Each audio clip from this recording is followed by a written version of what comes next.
already talked about this with Andre versus Hogan earlier in the list, but WrestleMania 3 really was the blueprint WrestleMania in a lot of ways, and really set the standard and gave WWE kind of their, like I said, blueprint on how to execute a WrestleMania. And Randy Savage versus Ricky Steamboat for the Intercontinental Championship is a very key component in WrestleMania's entire history, because it was really the first true WrestleMania classic. Because before this match and before this WrestleMania, most of the big matches at WrestleMania had been sold on, I don't want to say carny tricks, but just something that looks good on a poster, like a celebrity guest or some kind of a gimmick, like the Body Slam Challenge with all the money and the $10,000 on the line, and stuff like that. It was sold largely on stuff like that. A steel cage main event at 2, a boxing match, a battle royal with NFL players. You know, it really was sold largely on promotional tools and gimmicks and things like that. They'd never really had, prior to this point, prior to this match, a true wrestling classic as one of their big moments at a WrestleMania. I mean, granted, they'd had some pretty good matches, but nothing like this match, which was one of the key selling points of the show.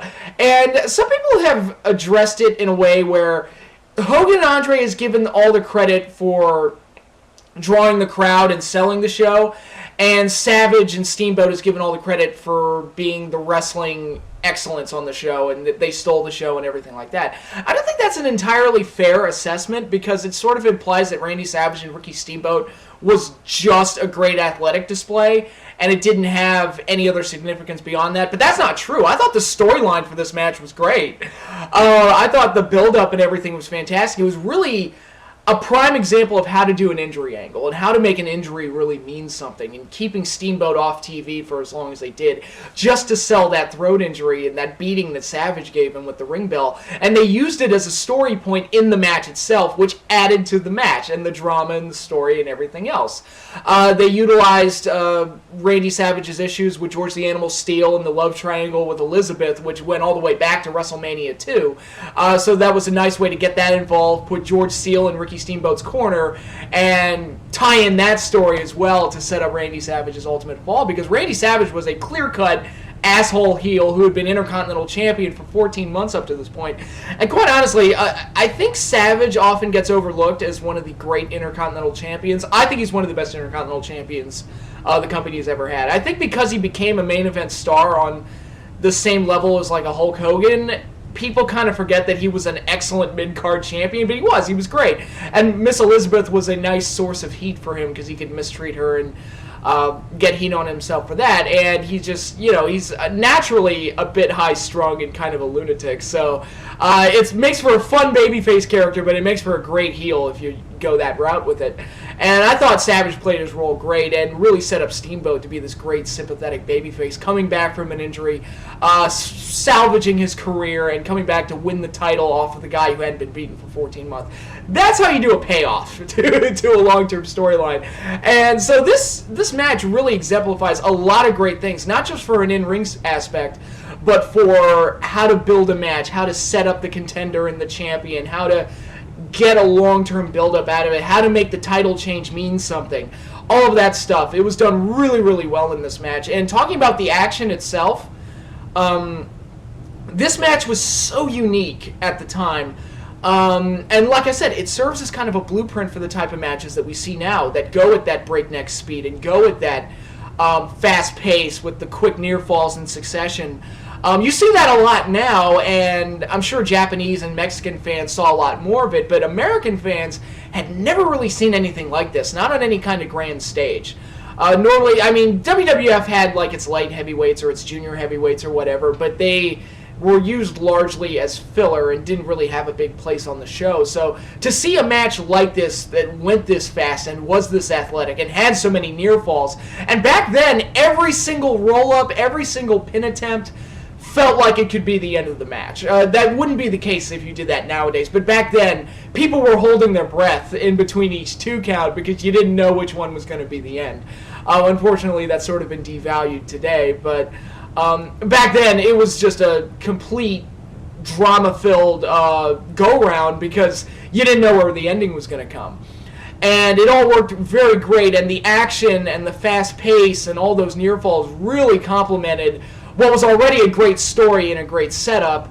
And then you had that ending where George the Animal Steel pushed Savage off the top rope when he was going to hit Steamboat with the ring bell. Steamboat has another counter and turns it into a roll-up for the 1-2-3, wins the Intercontinental title. One of the first, quite honestly, one of the only truly significant IC title wins in WrestleMania's entire history. And really made for a great match and really changed the way matches are done now, because you see that type of style, you can see that on a main event level now. It's no surprise to me that Randy Savage went on to become WWF champion only a year after this, and that really opened the door for guys like Shawn Michaels and Bret Hart and Chris Jericho and Eddie Guerrero and the Benoits, the Rey Mysterios, guys like that, to get those main event spots. It's like, you know what?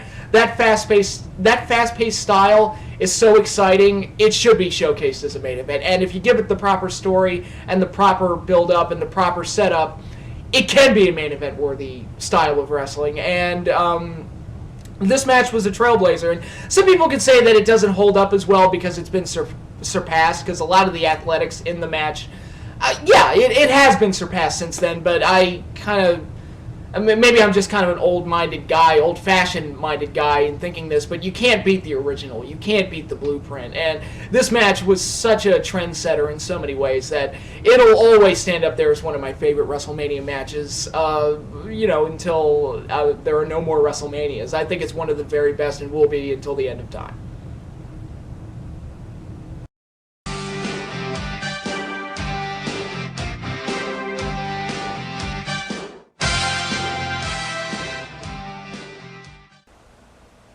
Well, speaking of blueprint matches, let's talk about the very first ladder match in WrestleMania history, and the first one that the WWF really did on any kind of a grand level. I know that Bret and Shawn had a ladder match in 93, I want to say, 92, 93, just to show that they could do a ladder match, and it was done for a Coliseum videotaping, but in reality, Shawn versus Razor for determination of who was the true Intercontinental Champion at WrestleMania 10 really is the first true ladder match that the WWF ever did on any kind of significant level. And to me, it holds up very well. And again, I talked about it with Savage and Steamboat, but yes, you've seen more amazing things in ladder matches since this match, as far as what you can do with a ladder and the type of dives you can do off the top of the ladder and all the high-risk stunts that go on, from the Money in the Bank ladder matches to the TLC matches to even that No Mercy 99 ladder match between the Hardys and Edge and Christian. This match has been surpassed from the highlight reel aspect, I guess. But in terms of actually making the ladder match exciting and putting it on the map and making it one of the greatest gimmick matches in the history of wrestling, to me, this is the beginning of the ladder match's legacy. This is the match that really put the ladder match on the map and really showed off the type of creativity and the type of excitement that this type of match could create. And again, this is another match, and I've talked about it before with countless other gimmick matches, and how a lot of gimmick matches today don't mean anything because they don't take the proper amount of time to make the gimmick mean something and make it warrant the type of build-up that it's getting, or make the build-up warrant the gimmick, and making sure it complements the story. And you don't really see that much. I remember they did that one TLC pay-per-view where it was Christian versus Shelton Benjamin for the ECW title, and they made it a ladder match just because. It's like, well, Christian and Shelton are good at ladder matches, so they're going to have a ladder match. And that was all the thought they put into it. And the gimmick wasn't warranted at all. And because of that, the match is completely forgotten nowadays because there was no reason to really invest in it. I'm sure there was some great action in it. I personally didn't see the match, but it hasn't really lived on in the memories of people just because they didn't take the time to make that story work and make that build-up work. But they did it here, and they did it amazingly well here. They had a fantastic setup where Razor became the Intercontinental Champion because Shawn Michaels was forced to forfeit the belt because he was suspended, and there were some real-life issues with Shawn that played into that. I don't remember what they were exactly, but Shawn was taken off TV and was stripped of the Intercontinental title, and then the WWF turned around to put the belt on Razor. And then they made an angle out of it where when Shawn eventually came back to TV, he showed up with his Intercontinental title belt. It's like, I never got beat, so I'm the true Intercontinental Champion. And that stuff was really compelling and really good because it was like, hey, you have a controversy here that needs to be settled. You have a guy that never lost the Intercontinental title, claiming to be the true champion, and you have a guy that did win the Intercontinental title. I remember Razor won that Battle Royal, and he had to defeat Rick Martel. They did a Battle Royal, and then it was him and Rick Martel as the final two. And then the next week on Raw, they had to have a match to determine who the Intercontinental title was, who the Intercontinental Champion was. And that's how Razor won the title. So you can't say Razor didn't earn the belt. And he was one of their more successful mid-carders before that anyway, so he'd certainly worked himself to that position. So you had this legitimate controversy and this legitimate debate. Who is the Intercontinental Champion? And that's where the ladder match comes in. It's like, all right, we're going to take both belts, we're going to hang them above the ring, and whoever climbs the ladder, reaches up, and grabs both belts down is the true Intercontinental Champion. So great storyline and fantastic setup, and it really made the ladder match feel appropriate for this type of situation. And they went out there and they put on a show. I mean, Shawn Michaels, the dive off the ladder, his big, flying splash off the top of the ladder is one that will live on the WrestleMania highlight reels forever. And one thing I do like about this match is that, and I wish more ladder matches would do this now, nobody really does it anymore, but they spent a lot of time, I think about the first 10 minutes of the match are spent them wrestling each other just to see who gets to the ladder first. And I think that's a key part of the drama that gets completely glossed over nowadays. I don't know if they think people get bored and just chant, "We want ladders" or whatever, but I think you can build drama just by, building anticipation of who gets the ladder first. I think that could be a key part of every ladder match, but nobody really does that anymore. Which again is another reason why I think this match kind of holds its own. It's that it is kind of different from other ladder matches that you see nowadays, which are more like stunt shows more than anything else. But excuse me, I thought both guys did really well, and I've heard the comment. Ric Flair in particular has made this comment that Shawn Michaels went out there and had a match with a ladder, and that was what this match was all about. And I don't think that's very fair. Yes, Scott Hall's had his demons, and yes, Scott has had his problems, but in his peak, Scott Hall was a hell of a worker and was a hell of a character. The Razor Ramon gimmick was fantastic and a great character for him. And I felt like he played his part in this match. I felt like he held his own. I don't think it was all Shawn Michaels. Although this was the match that made Shawn Michaels. I think this was the match where people noticed Shawn and thought, I don't think he's just another great worker. He's not just another, really athletic guy that's never going to break the ceiling. This is a guy that's something special. And I think that was really what came out of this match. Even though he lost. Razor won the match and held up both belts, and that was all great. But I think Shawn was the one who was truly made by this match, because as a smaller guy, you don't always get the same pushes and the same recognition that a lot of others would, like a Hulk Hogan or, guys like that. But sort of like Randy Savage before him, Shawn really made a name for himself as this unique personality and this unique talent. I think once this match happened and you saw how creative he can be and how exciting he can be, I think it really set him apart from all the other guys that were just great athletes and great workers. I think it really put Shawn on a pedestal all his own.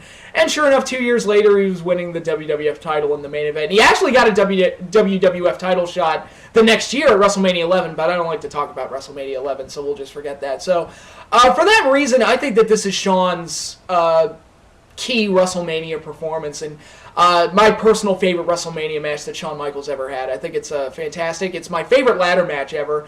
And as I've said before, WrestleMania 10 did fall on my birthday, and I got Bret and Owen.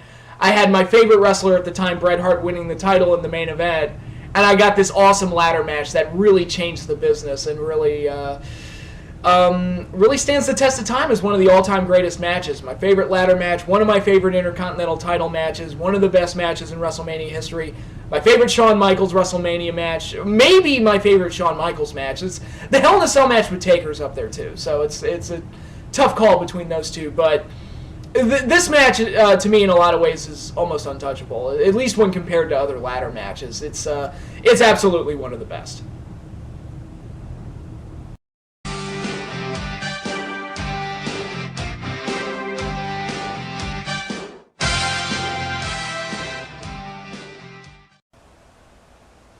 Now, I know I have mentioned on previous videos before that my all-time favorite WrestleMania match in Undertaker's entire career, in the entire legacy of the streak, my all-time favorite is his first match with Kane at WrestleMania 14. And, you know, I don't care. I know a lot of people love the Shawn Michaels matches. I do too. They're on this list. And there are probably plenty of other Undertaker matches that people would rank above this one. But for me, this one was so well crafted and so well executed and had such a strong build-up with strong characters. And the execution of the payoff was so well done that this one still stands as my favorite. I think it's the most dramatic Undertaker match. I think it's, from a storyline perspective, it's the most interesting that he's ever had. Like I said, it's not just my favorite Undertaker WrestleMania match, it's possibly my favorite Undertaker match ever. Again, the only other one that might come close is the Hell in a Cell match with Shawn, because there's just something about this match and the way they built it up, because we've had brother versus brother matches before, Bret and Owen, number 11 on this list. But this one really stood out because of how much time they put into setting up Kane and the backstory for Kane and how he was Undertaker's little brother that got burned in a fire that Undertaker may or may not have started, and all of the drama going on there. And they just let it keep building and building and building until you got Kane's debut at the Hell in a Cell match with Shawn, and he attacked Undertaker, cost him the match. And if they were going to do that nowadays, Undertaker and Kane would face each other at the very next pay-per-view. It's not what they did. Right away, they said Undertaker was like, you know what? Nope, I can't fight my brother. I don't care what he does to me. I don't care what he does to other people. And that was actually a great way to build Kane up. They didn't do it with squash matches. They did it with him just interrupting matches and just killing people because he wanted to, because he was sort of daring the Undertaker to face him. He was like, look, if you're not going to face me. Of course, Kane had Paul Bearer as his voice piece, as his mouthpiece, which was fantastic, and Paul was great in that role. And he said, look, Undertaker, if you're not going to fight Kane, then we're going to destroy every single superstar until you do. So this whole roster might be destroyed, and it's going to be your fault. So they got a lot of mileage out of that. They did so many great things in building up Kane and setting him up as this indestructible force. Like, this guy was seemingly unbeatable, unfazable. You couldn't even... He was invulnerable. Like, you couldn't hurt him. He was like something out of a horror movie. And I was not surprised when I heard that Kane's character was initially based off Michael Myers.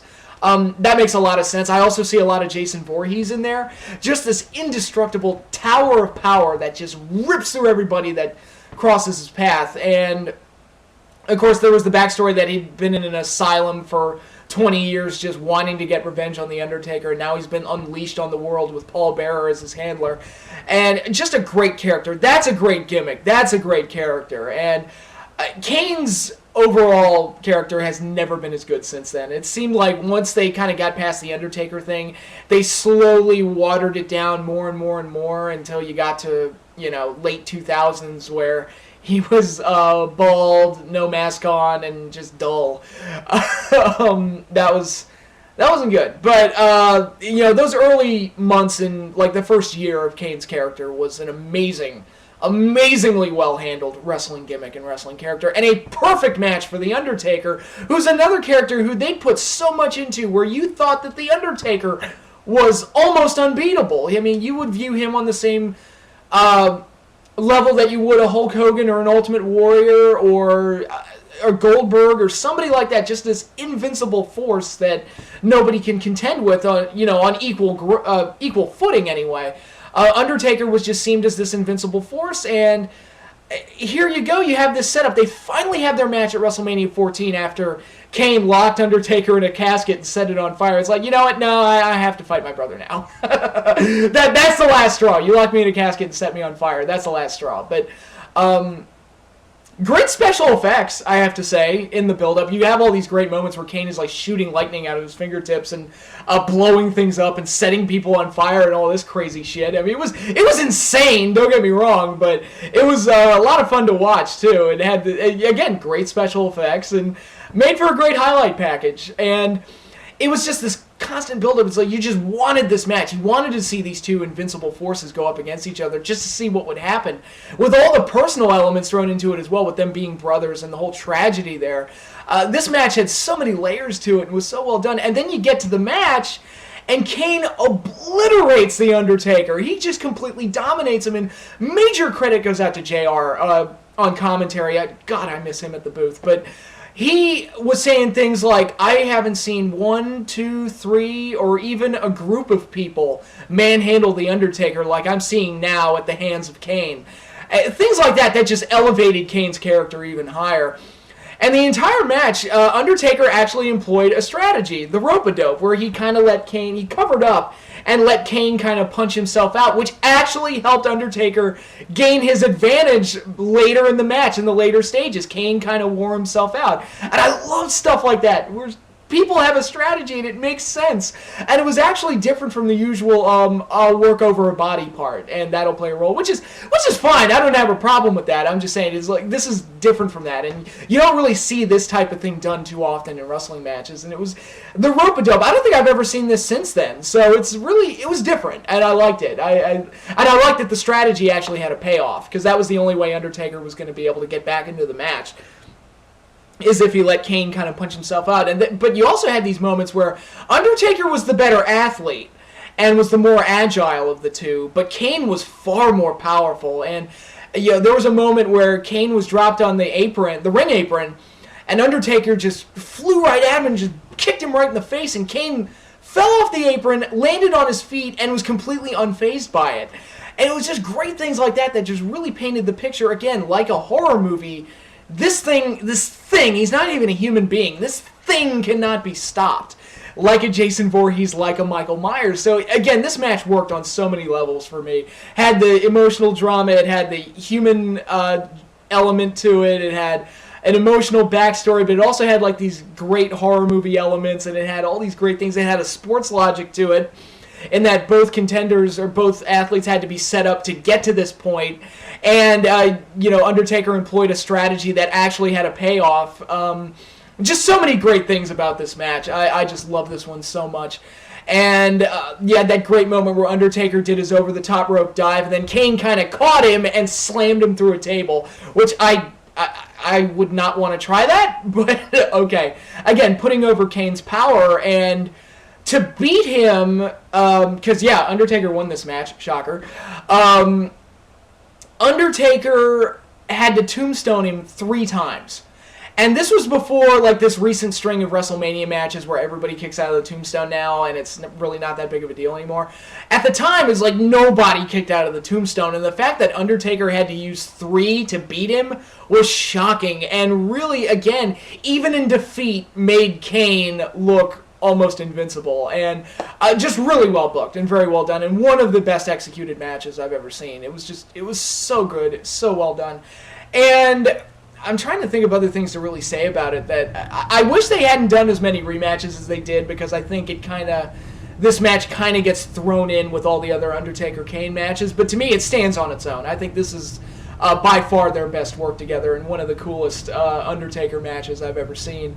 And it's sort of like a WrestleMania 3 situation, and I praised Andre Hogan, but Savage and Steamboat stole the show. I praised the holy hell out of Austin and Michaels and how they set that wonderful thing up. But I think Undertaker and Kane kind of stole the show, and I think this is one of the all-time greatest WrestleMania matches. It will always be one of my personal favorites. It is a wonderful example of how great booking, great characters, and executing the payoff can really lead to big things and really make things matter in the long run and give you a great product all around.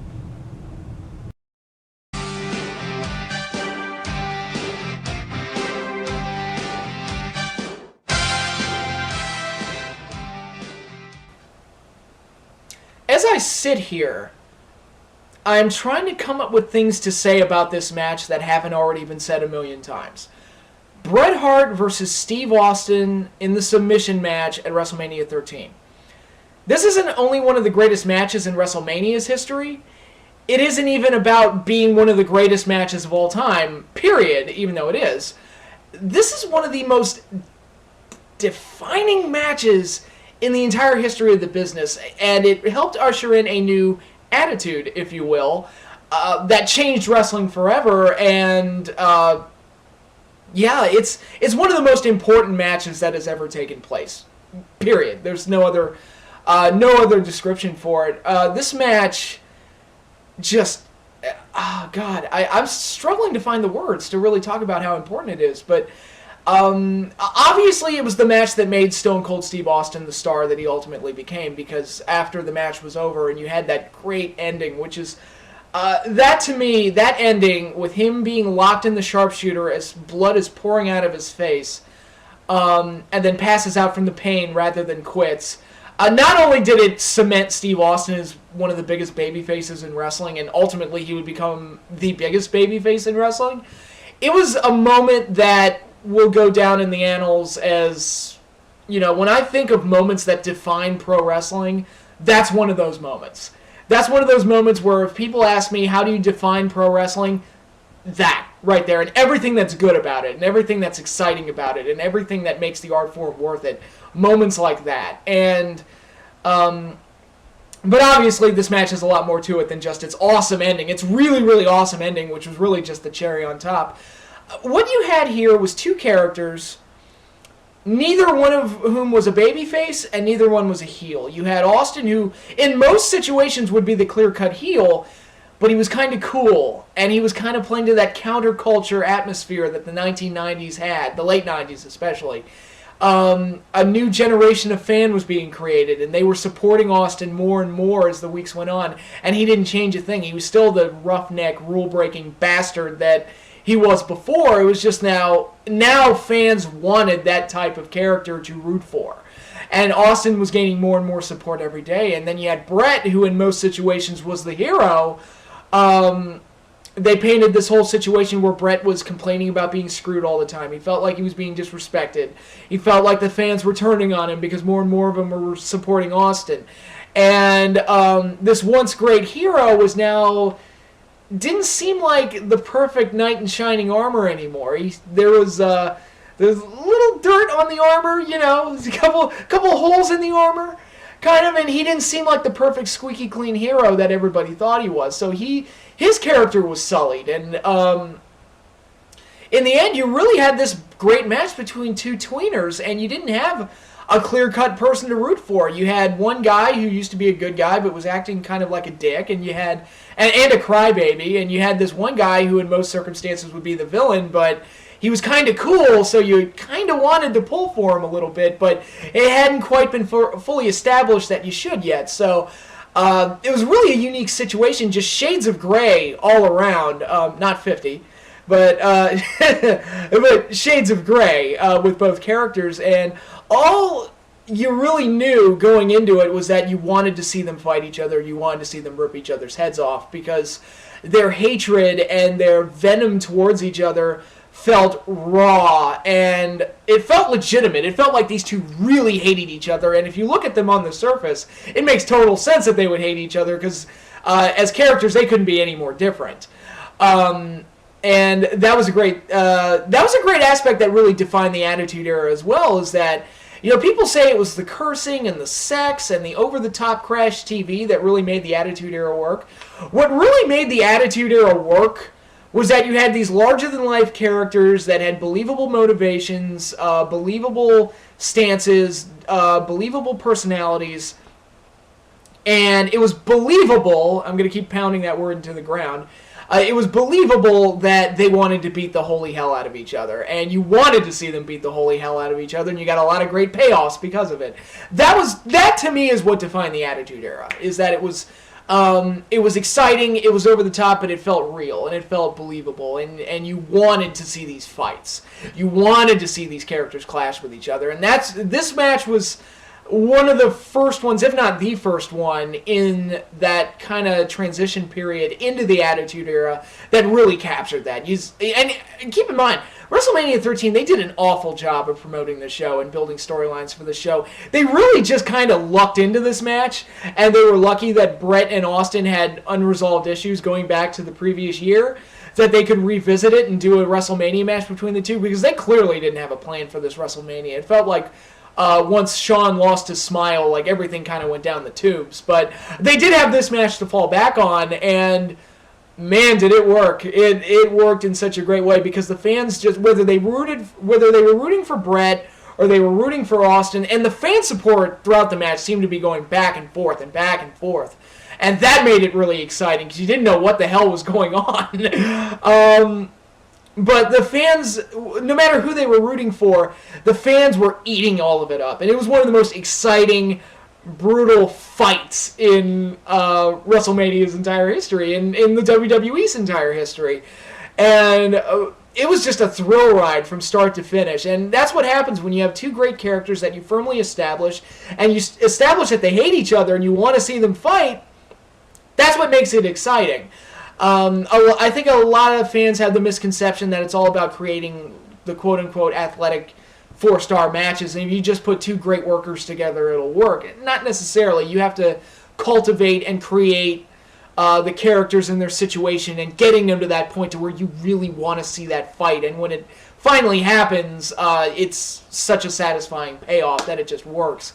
And this match was just, it was violent, it was brutal, it had great wrestling in it, it had, hardcore wrestling in it. It had a little bit of everything, and they fought through the crowd, which I believe was one of the first times the WWF ever did that. It wasn't the first time, but it was one of the first times that they had done that, and it just made for such an exciting match and such a great payoff at the end. And I already talked about the ending. The ending was fantastic and one of the greatest moments in WrestleMania's entire history. Again, not just pro wrestling, but WrestleMania. But a great ending, and by the end of it, the double turn was complete. They had completed the double turn. This is another one of those blueprint situations where it's like, all right, you want to know how to do a double turn? This match. This will show you how to do it, where Brett was firmly the heel, Austin was firmly the babyface, and whether the fans who were on the fence about Austin, whether or not they supported him before this match, they certainly supported him after this match, because I think he won over a lot of fans and won their respect by the time the match was over. And he was a clear-cut babyface after this match was over, even though, and this was key, he was a clear-cut babyface, but they didn't water him down. They didn't make him into a smiling doofus good guy. They kept all the elements that made him cool, made him believable, and made him his own unique personality. And that was key to not just Stone Cold Steve Austin, but to the Attitude Era as a whole. It's like, look, you can be a babyface and not be a smiling idiot, and there is room for gray areas. It's like, moral ambiguity and things like that. The fans will pick their babyface, and they don't have to all be squeaky clean good guys. And Austin was kind of the perfect guy to usher that whole concept in. And this match executed it perfectly, to the point where there's no way you couldn't support Steve Austin after this match took place. So, again, this is another one of those matches that just works on so many different levels and is so intriguing and so fascinating and so much fun to talk about, even though I struggled finding unique things to say about it that had never really been said before. But this match is truly one of the finest in WrestleMania's entire history. It's Bret Hart's best WrestleMania match. It's Steve Austin's best WrestleMania match. It's the match that made Steve Austin a star, and it'll always be one of my favorites.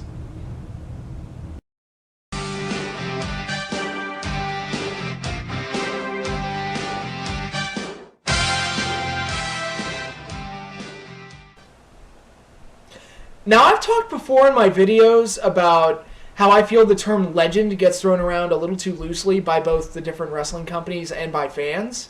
And I stand by that, but another term I feel that way about is the term dream match. I see so many matches nowadays get described as being dream matches, and I don't think they really are. Not that I'm putting those matches down, but I have a very different idea in my head of what a dream match really is. just to highlight what I'm talking about, people said that Shawn Michaels versus The Undertaker at WrestleMania 25 was a dream match. And I said, no, it isn't. And the reason I say that, again, that match was number 9 on my list, so I'm not putting it down. What I'm saying is, it's not a dream match because, 1, I've already seen the match happen before, and 2, both of them existed on the roster at the same time for years, so the match taking place was entirely possible. There was a high probability that match was going to take place at some point, just by virtue of the fact that both guys were on the same roster for so long. To me, a dream match is a match that seems impossible. Yes, you really want to see that match, and it's fun to talk about and speculate on what that type of match would be like, but to me, a true dream match is one that seems highly unlikely and seems impossible, like a match that will never ever happen. That's what makes it a dream match, because you're basically dreaming about what would happen if that seemingly impossible situation actually took place. To me, Undertaker versus Sting, that's a dream match.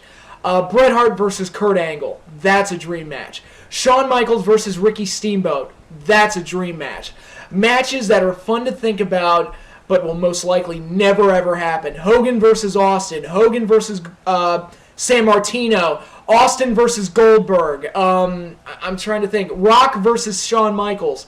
All these different matches that, for whatever reason, can't happen because they either existed in different eras or because one of them is retired. Well, that would fall into the different eras thing, but one of them is dead, or one of them got injured, or they both work for different companies. Whatever.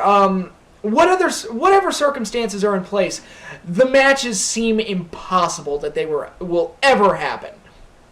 And before the NWO's debut in the WWF in February of 2002, nobody, and I mean nobody, ever thought that Hulk Hogan even returning to the WWF would be a possibility. But Hulk Hogan facing The Rock, that seems impossible. That seems like a match that will never ever happen. Before that point, nobody ever even fathomed that match would ever take place. It seemed impossible, and that's what made it a dream match. And the WWE managed to score that match, and right off the bat, they brought the NWO in. They brought the NWO. I can't say it. The NWO. There you go. They brought the NWO in, and then right away it was like, we're doing Hogan and Rock. That's what we're going to do. That's going to be our WrestleMania main event, our true WrestleMania main event. I don't care which match closed. It was the main event. This is going to be the match that we sell WrestleMania 18 on. This match, the Battle of the Legends, Icon versus Icon. That's what we're going to do.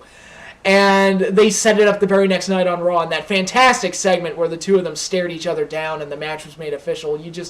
It was like time stood still. It was like, I can't even fathom what I'm seeing right now. I'm seeing Hulk Hogan, the big hero, the big star from the past, is in the same ring as The Rock, who was, one of the WWE's true icons during the Attitude Era. And it seemed like an impossible situation, but it happened. It was right there in front of our faces. And I bought WrestleMania 18 just to see this match, because I wanted to see what would happen. How would the crowd react? Was Hogan going to Hulk up on The Rock? Was, what the hell's going to happen? I don't know what's going to happen when I see these two clash. The only thing I knew for sure was that Rock was going over. That was really the only thing I pretty much knew would happen. But is Hogan going to come out in the red and the yellow? Is he going to play Real American? Is he going to pose after the match? Is Rock going to beat him with a people's elbow? How is all of this going to play out? And it was just really interesting because I wanted to see those two characters clash with each other at WrestleMania. It was just a perfect setup. And granted, they did not do a very good job of building up this match. You had that great segment on Raw that set the match up. Then they did that over-the-top bit where Hogan locked Rock in the ambulance and then ran over the ambulance with the semi. Okay, that would have been great if Rock had been gone for 6 months, but they couldn't do that because WrestleMania was only a month away, so they couldn't really give the injury the full weight and significance that it should have gotten. But Because of that, they shouldn't have done the segment, quite honestly. And Rock was going to come back too soon and basically take away from the true meaning of what the injury should be. And of course, Hogan should serve jail time, but they did explain it that Vince McMahon's lawyers got them community service, the NWO. He got them off on community service. So at least they explained that there was legal action taken following that incident. But they kind of just did the same 1 month rush buildup that they always do, where it's just like they kept telling you the match was going to happen, and then they had a tag match the week before Mania where Hogan got the pin on Rock, which pretty much cemented that Rock was going to go over at Mania. So the buildup itself wasn't that great. It was just the idea that they had this match, and that was really all they had. They had the idea, this interesting concept of Hulk Hogan returning to WrestleMania and his first opponent being The Rock. And some people said it should have been Austin, and I can understand that, but I feel like Austin had kind of fizzled out by that point. The heel turn from the whole invasion bull crap didn't really pan out and only hurt Austin in the long run. Maybe 19 should have been the year to do it. I don't know, but basically I wasn't as into Austin at this point as I was into The Rock. Rock was still exciting at this point. Austin had kind of fizzled out and was kind of on the back end of his run, and actually the smartest thing he ever did was walk out and did that whole bit because it allowed him time to kind of freshen up and then do his farewell program with Rock a year later. But he was really stale by that point. So to me, the more interesting match was Hogan versus Rock. And man, I was not prepared for what I saw in that show. March 17th, St. Patrick's Day. I'll never forget it. 2002. When Hogan and The Rock stared down the middle of the ring, again, it was like time stood still. And JR, again, I miss JR at the booth so much. He had this great call where he just looked at it and just said, look at the flash bulbs. I mean, you could just see the cameras going off everywhere. Just capturing the moment and just absorbing what was going on. And of course, the thing that everybody remembers about this match is that Hogan got cheered over Rock. And that Canadian Toronto crowd cheered the holy fuck out of Hogan. I mean, it was nostalgia mania run wild. They went apeshit for Hogan and basically turned him babyface right before our eyes again. And it was really fun to see that unfold. And it gave the match, I mean, they weren't just cheering for Hogan. It was one of the most unbelievable crowd reactions I've ever heard. They were so passionately behind Hogan that it gave the match its own unique atmosphere that, quite honestly, I have rarely seen before or since then. Actually, since then, the only match I could really compare to it would be John Cena versus CM Punk at Money in the Bank. And that was CM Punk in Chicago with this great storyline that he was going to walk out with the title. So, of course, the crowd went apeshit for that. But this was something like, I can't even really describe it. It just had this excitement to it and this wonderful atmosphere. And it was so exciting to watch everything unfold. And the more the match went on, and Hogan hit Rock with all of his trademark stuff, and every time Hogan posed, the crowd went apeshit. Every time The Rock got an advantage, they booed like crazy. They did so many things in this match, and the crowd was just going along with it step for step. And all the peaks and valleys of the match, they just went along with it every step of the way. And what really put the match over the top was when Rock hit the rock bottom. 1, 2... Hogan kicks out and hulks up. And right then and there, for my money, it was the greatest Hulk up of all time because, Hogan used to Hulk up all the time when I was a kid. It was expected. You just knew he was going to do it. But going into this match, I had so much speculation and so many questions that I didn't know how everything was going to play out. And I didn't know what Hogan was going to do. Were we going to see straight up NWO Hogan? Were we going to see, babyface WWF Hogan? And when he hulked up, I felt like a 5-year-old kid again. I couldn't even believe what I was seeing. It was an amazing moment, and it really added so much to the match and really took the match to this kind of legendary level and really put it over the top. And I got so sucked into it. I remember sitting there just thinking, Rock can't stop him. Rock can't stop him. Hulkamania is more powerful than The Rock. Oh my God, he can't stop him. I just got totally absorbed and sucked into what was going on. It was the most unbelievable thing I'd ever seen. It was so simple, but it was so larger than life and so crazy. And of course, Rock kicked out a leg drop to the disgust of everybody in that crowd. But again, JR, I missed you so much. I missed you so much at the booth. He had this great call where when Hogan hit the leg drop, he was like, he beat Andre the Giant with that move. And then Rock kicked out. It was like, oh my God, this is so amazing. And then Rock hit 2 more rock bottoms, got the win, and for me, this is one of Hogan's finest matches. And his 2 best WrestleMania matches, I've said it before, his 2 best WrestleMania matches, possibly his 2 best matches ever, are the 2 matches that he lost. And I don't know if there's any kind of significance to that. It's just that, you view these superstars as being larger than life. And Hogan was one of those guys that you viewed as being unbeatable, that when you do see them lose, it creates more interesting situations and creates more memorable moments, especially after the match where Rock and Hogan shook hands, and it really felt like, again, JR, I'm going to keep referencing JR, he said it was a dreamlike scenario to watch this unfold, where they shook hands and then the NWO came down, Hall and Nash. They beat up Hogan because they were upset over the handshake.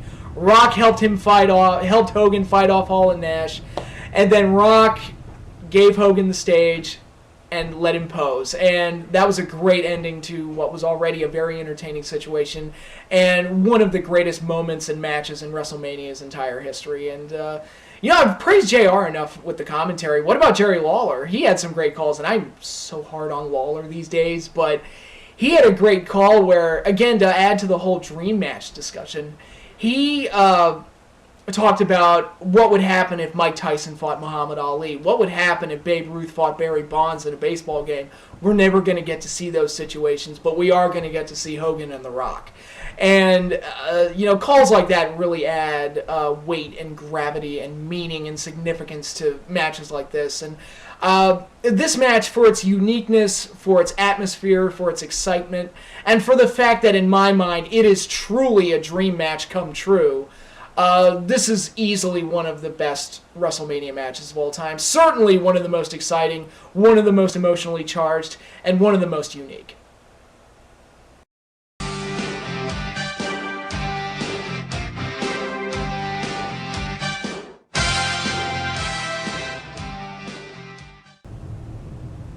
Let me just say, before I say anything about this match, and I've got a lot to say about this match, but let me just say that it was very, very hard picking a number 1 favorite WrestleMania match.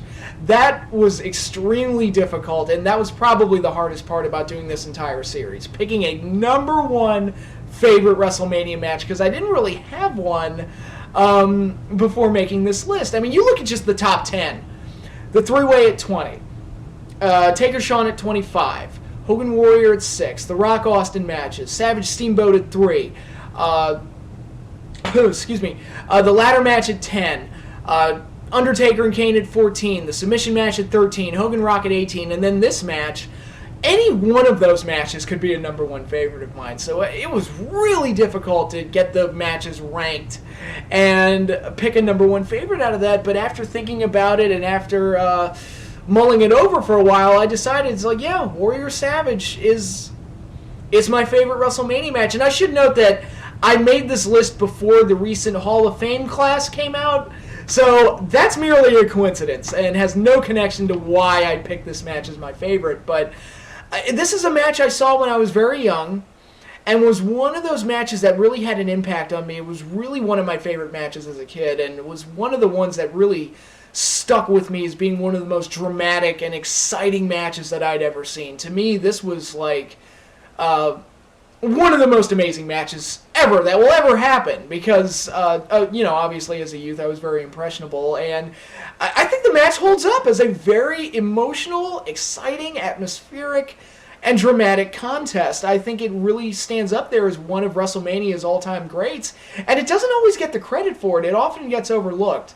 But I think it's one of the finest matches in WrestleMania history, and of course I am picking it as my favorite. So let me explain why. You had this situation where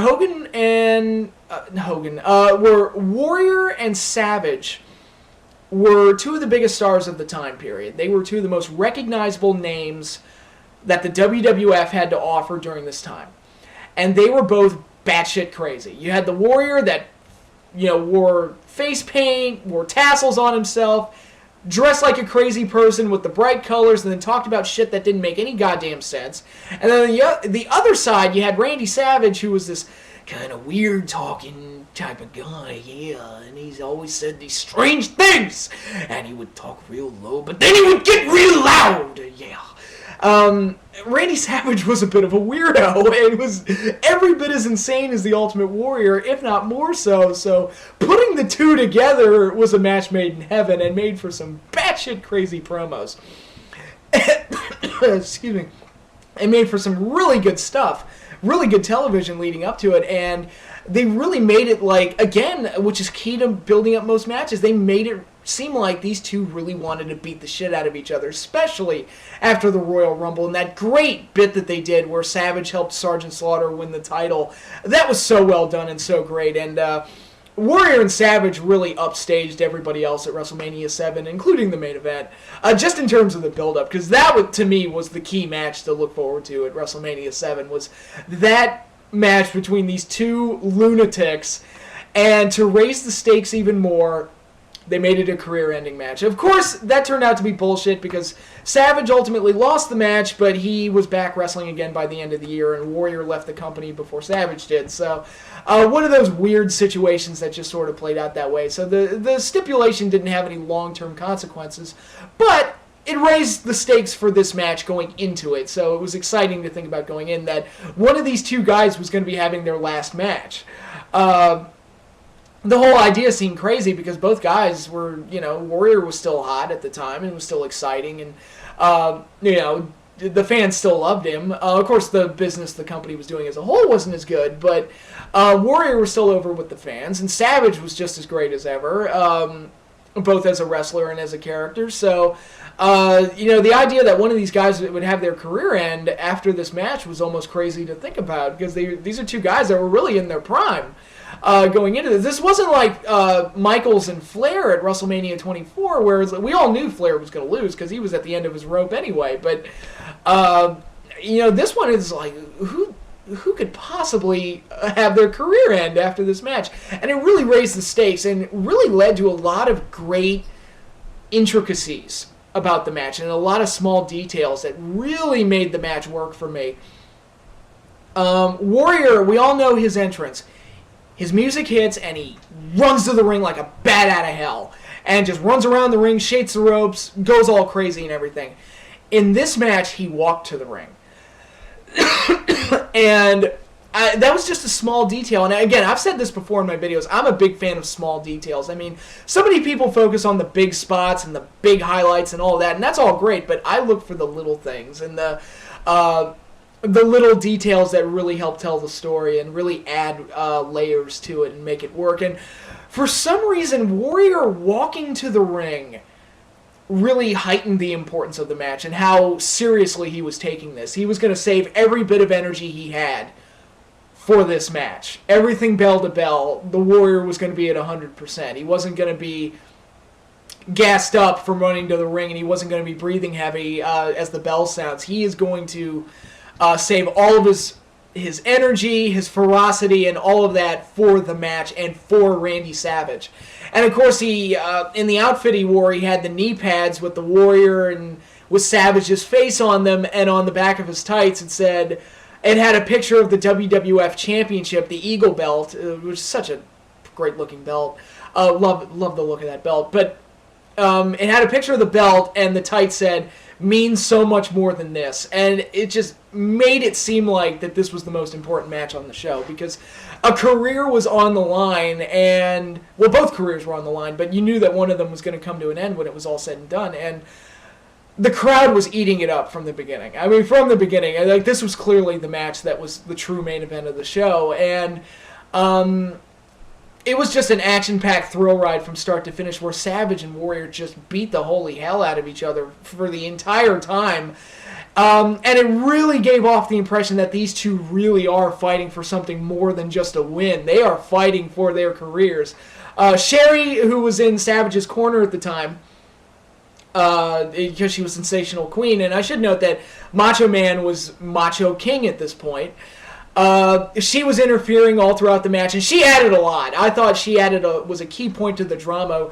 There was a point where she accidentally hit Savage and knocked him out, but the referee was down, so it looked like she just cost Savage's career, but she didn't because the referee wasn't there to count the pin. So it looked like she'd almost cost Savage there, in addition to all the times where she looked like she'd cost Warrior. So Sherry played a key role in that match, and of course I'll get into that when I get into the aftermath of the match, but Sherry's role in this match was very important. I thought added to the overall excitement, and outside interference can add a lot to the excitement of a match. And I thought I talked about it with Mr. Perfect at WrestleMania 8 in the match between Savage and Flair.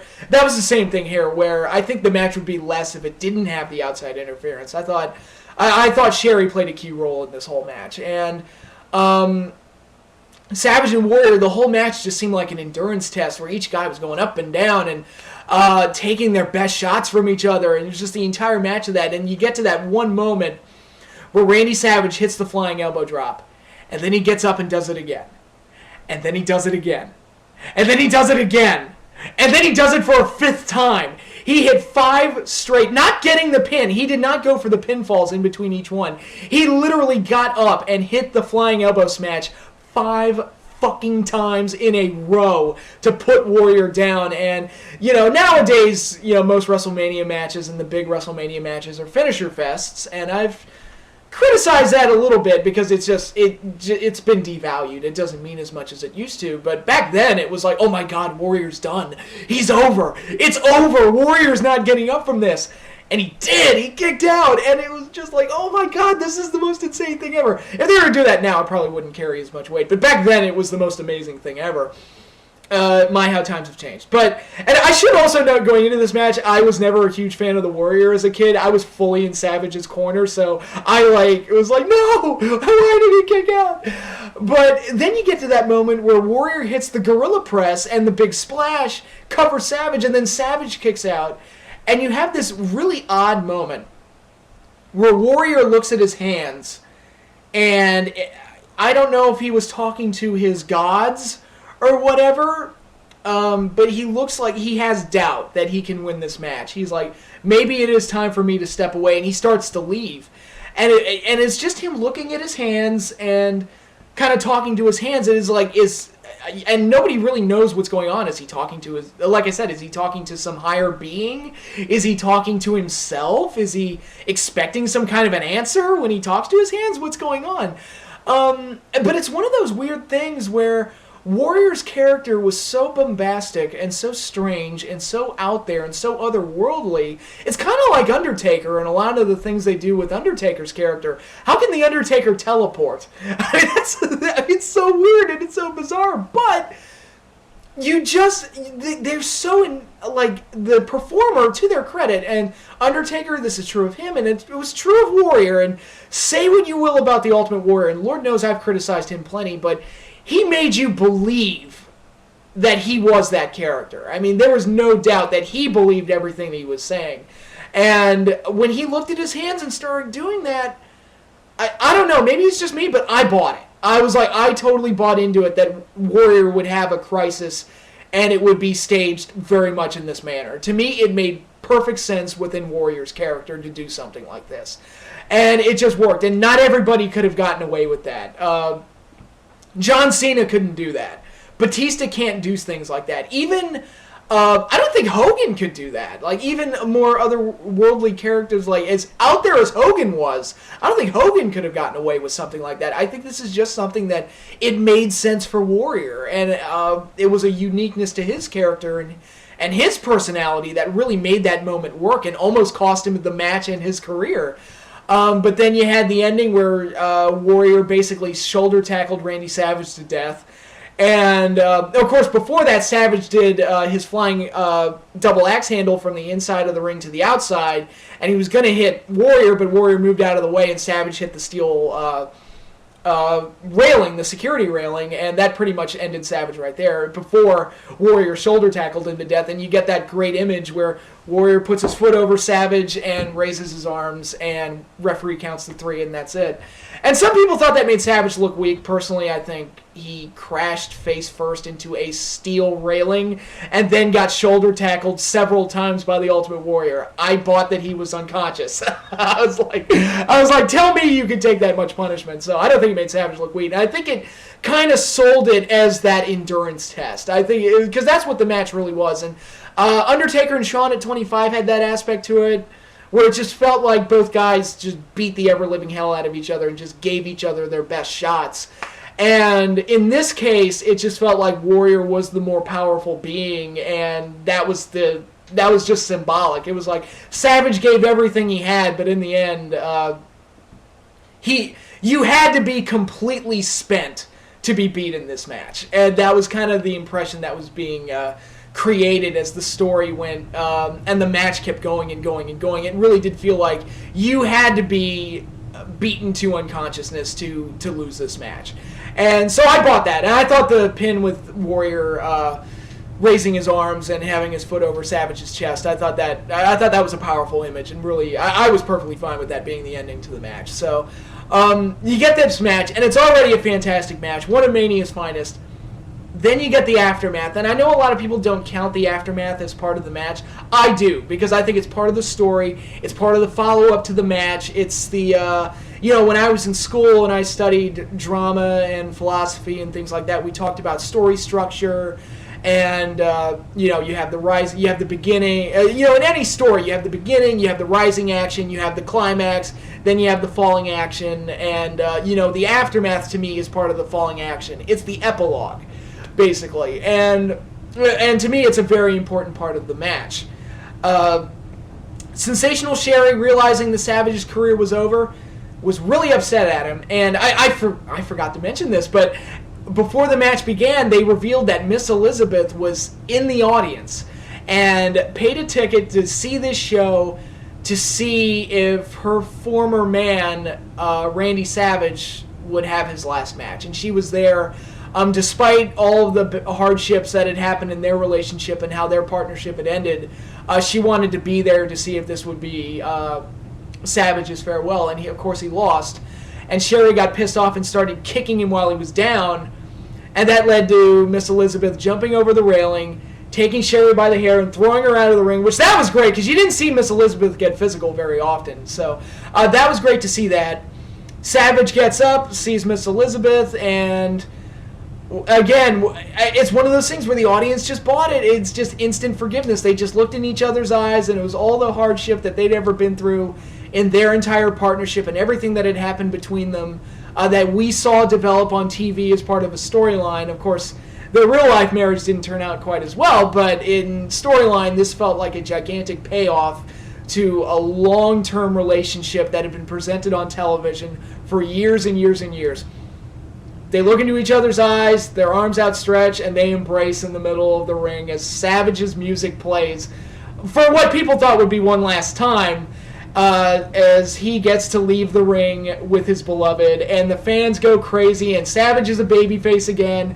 And, I talked about it with Hogan at WrestleMania 6, and how that if Hogan had never wrestled again, that would have been a perfect ending to his career. I kind of feel the same way about Savage with this match. Had this been the ending for Savage, and part of me wishes it had been. You couldn't ask for a better ending than this. The emotion, and it really was, and I'm not like a real lovey-dovey romantic guy, but that really, that was really a touching moment and really great. And you could see members in the audience crying, and I personally don't think they were plants. I think this was a legitimate emotion being shown by the crowd. That of course it was mostly women crying, but I don't mean to be sexist, but it was a touching. It was like watching a love story get its payoff, and it was really kind of touching and very emotional, and I really liked it. And of course, the cherry on the cherry on top was Liz goes to hold the ropes open for Randy like she did so many times before, and then Savage is like, no. he holds the ropes open for her, and it was like, the tears coming down. And, great writing, great creative, and just a great payoff to the whole thing. And the match was already fantastic beforehand, but that emotional moment and how well crafted it was, and what a great payoff it was, and really was such a great moment for all the characters involved that it really put it over the top in my eyes. And it's the most emotional moment in WrestleMania history for me personally. I think it is, and it stemmed entirely from the writing and just from just a wonderful moment that they crafted, created. Start to finish. You could have slapped on the end right there, and it would have been perfect. It just felt like something out of a movie, and I mean that in a very good way. It was just perfectly executed all around, and that really, the emotional aftermath of the match with Liz and Randy reuniting, really put it over the top, and really makes this my favorite WrestleMania match. And the match itself is fantastic, even without that. But you put that ending on top of it, and it's even better. So, Randy Savage versus the Ultimate Warrior in a career-ending match at WrestleMania 7 is my favorite WrestleMania match of all time. And like I said, it doesn't always get the credit for it, but it's my list, and I'm going to give it all the praise that it deserves. It is absolutely... this match, from the action, to the drama, to the build-up, to the payoff, to the aftermath... It has everything that you associate with WrestleMania, and in a lot of ways pro wrestling in general. All of the great things that you want from pro wrestling. Characters, action, drama, payoffs, all of it is all in this match. And for that, I applaud it. It is my favorite WrestleMania match ever. It's absolutely fantastic.